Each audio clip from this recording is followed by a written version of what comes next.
I didn't do a second video yesterday as it's March break, and, well, I've got lots and lots of stuff to do. It's very busy on March break. So Maxime Bernier did a town hall, a virtual town hall, and I really like this idea. I think that he should expand this idea. Sir, you should expand this idea, and you should do one every week, like say Monday nights is your virtual town hall night, and do one on immigration and one on whichever policy or crony capitalism, whatever one you want to do, but take questions on that and really focus in, have a conversation with people. I like this one as an initial start, but I think you can expand on it, and all it takes is time, really. People are there, people are interested, and the more consistent you do something, the more people will show up. You can consistently say, join me Monday nights for my virtual town hall, or whatever, it's 7 p.m. Eastern Standard Time, or whatever you want. It's March break, as I mentioned at the top, so people are checked out right now. It's a good time to start something like this, but you should continue to do something like this in order to engage more people. The more people you engage, the better for everybody. Well, the better for your campaign, and in my opinion, the better for all Canadians, but that's just me. I'm biased. All right, so you could check out the town hall yourself. He talks about who influenced his politics, like political stalwarts. He talks about Maggie Thatcher and a bunch of other names that I don't have off the top of my head right now, but the main push is those people's philosophies are rooted in personal responsibility and individual freedom, and those are important tenets for Mr. Bernier all through his philosophy. So that's interesting to note, interesting for me to note, and I hope it's interesting for you. So Maxime Bernier was tweeting yesterday, or maybe this morning, yes, this morning, 5:08 a.m., and he says, quote, "I don't have a plan that is specific for Quebec or for BC, Nova Scotia, Ontario, or Alberta. SIngh, Trudeau, and Scheer are all buying votes and pandering to specific groups. They are dividing our country. I propose policies that will benefit all Canadians." And here's what he's talking about. Here's Mr. SIngh. Hold on. Here's Mr. SIngh talking about the Quebec plan, or their Quebec plan for the nation of Quebec. The nation of Quebec? What? We had a vote on that, and I'm pretty sure the province of Quebec is in the nation of Canada, right? That's what nation means. Here's Mr. SIngh. We are putting forward our plan for Quebec. We recognize the distinct identity of the nation of Quebec, and to address that unique identity, we're putting forward a plan that is specific for Quebec. And part of that plan is to present Mr. Boulris not only as the Quebec lieutenant, but now as the deputy leader for our party.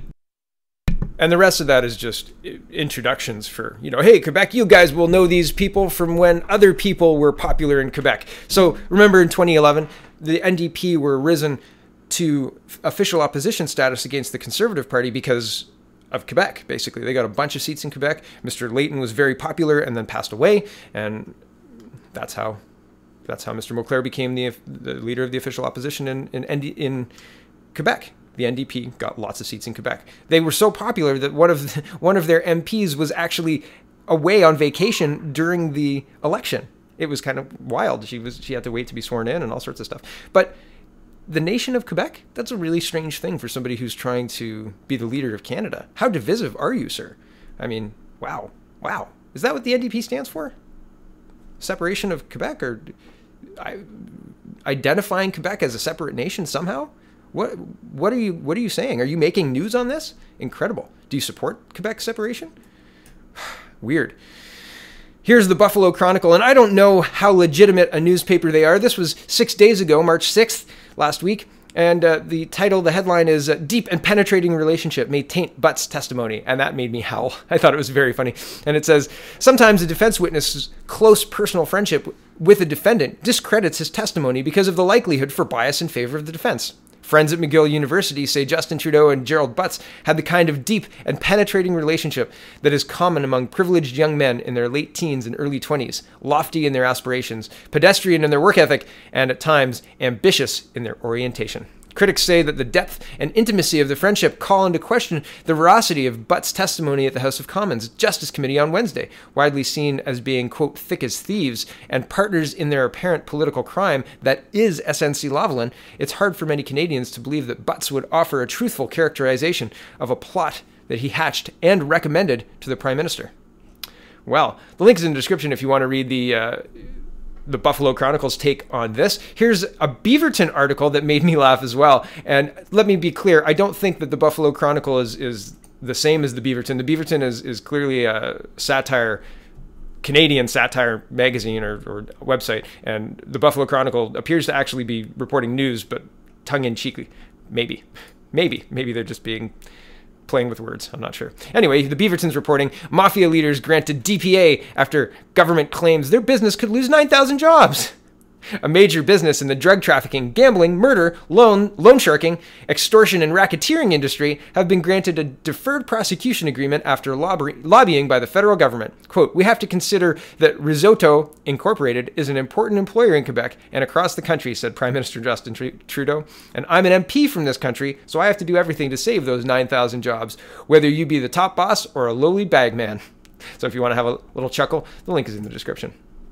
Finally, the OECD, yesterday, an international body that monitors bribery around the world, and usually like new democracies, right? Or democracies that have kind of a problem with bribery. And Canada is supposed to be one of the leading the way, kind of like this is how you do democracy countries, but now we've been warned by the OECD. So here's the Globe and Mail reporting, quote, "OECD raises concerns about political interference in SNC-Lavalin prosecution. The Organization for Economic Cooperation and Development has raised concerns with the Canadian government about allegations of political interference in the prosecution of Montreal engineering giant SNC-Lavalin Group." Drago Kos, the chair of the OECD Working Group on Bribery, told the Globe and Mail on Monday that the decision to prosecute SNC-Lavalin should be left to the discretion of the Director of Public Prosecution Service, Kathy Russell, and that potential job losses should not be a consideration in granting an out-of-court settlement to the company. Quote, "We are saying this is not good enough to justify interference with prosecutorial autonomy." He said in an interview, this is the decision that the prosecution has to make, and the prosecution has to make that decision autonomously. And I scrolled down. On Monday, the OECD Working Group on Bribery issued a statement saying that it is monitoring the political and legal controversy in Canada and reminded the Trudeau government in a letter that it must adhere to prosecutorial independence. Quote, "The OECD Working Group on Bribery is concerned by recent allegations of interference in the prosecution of SNC-Lavalin that are subject to proceedings in the House of Commons Standing Committee on Justice and Human Rights," the Paris-based organization said in a statement. Canada is one of 44 countries that signed the OECD Anti-Bribery Convention that is committed to reducing political corruption and corporate crime in developing countries and encourages sanctions against bribery in international business transactions carried out by companies of member countries. Quote, "As a party to the Anti-Bribery Convention, Canada is fully committed to complying with the convention, which requires prosecutorial independence in foreign bribery cases pursuant to Article 5. In addition, political factors such as countries' national economic interests and the identity of the alleged perpetrators must not influence foreign bribery investigations and prosecutions," the OECD said. And I'll leave it there. You can read the rest of the article. Link is in the description. Here's Article 5, and I'll show you, this is the Convention on Combating Bribery, Foreign Public Officials, and International and Business Transactions and Related Documents from the OECD. And so here's Article 5. We'll get there right now. And it says, "Enforcement, investigation, and prosecution of the bribery of a foreign public official shall be subject to the applicable rules and principles of each party. They shall not be influenced by considerations of national economic interests, the potential effect upon relations with another state, or the identity of the natural or legal persons involved." Okay, so you're really, really not allowed to consider jobs. This whole jobs line is really illegal. You can't do that. So Ms. Freeland, this is a statement by Ms. Freeland's, a statement from a spokesperson for Minister Care Freeland after the OECD expressed concerns with SNC-Lavalin after the affair. And it says, "Canada firmly supports the rules-based international order and the multilateral institutions that underpin it. As a founding country of the OECD Anti-Bribery Convention, Canada has a long history of combating bribery and corruption, including through the OECD. We acknowledge the concerns raised today by the OECD Working Group on Bribery. We will continue to work with and update the working group on the robust and independent domestic process currently underway in Canada, which the working group has recognized and encouraged." Wonderful. But isn't it great to get a warning like that when you're trying to tell everybody that no, it's jobs, and we didn't do anything improper except a little bit of maybe pressure after the Attorney General had told us firmly that she has made up her mind, and then we fired her after she said that she wouldn't change her mind and replaced her with somebody who is going to give SNC a deal. So, yeah, be prepared for SNC to get a deal, OECD. Be prepared, because that's what's happening.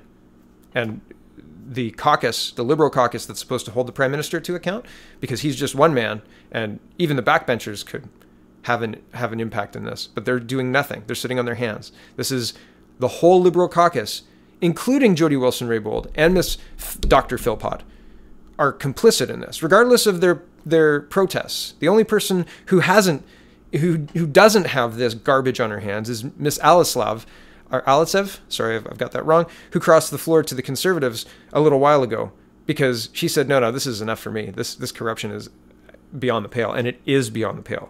No Liberal MP who's not neck deep in SNC-Lavalin should be crossing the floor to the People's Party or another party that's not the Liberals, or bringing down the leadership of your party. That is the absolute only two options right now. Staying silent and voting for a budget coming up next week, not an option. This is absolutely ridiculous. Staying silent, just to underpin this, makes this legal. Staying silent allows the Prime Minister to interfere and then fire the Attorney General whenever he sees fit. And the cause of the firing can be she's not willing to break the law for me, and I'll put somebody in who is. That's it. And the MP's silence makes that legal. Right? Incredible. Okay, thanks for watching, everybody. Have a wonderful, wonderful day. Check out the People's Party of Canada.ca, and Mr. Bernier, do weekly fireside chats. Do them. Have them focused. It's worthwhile. You will connect with people. Okay, thanks for watching, everybody. Check it out.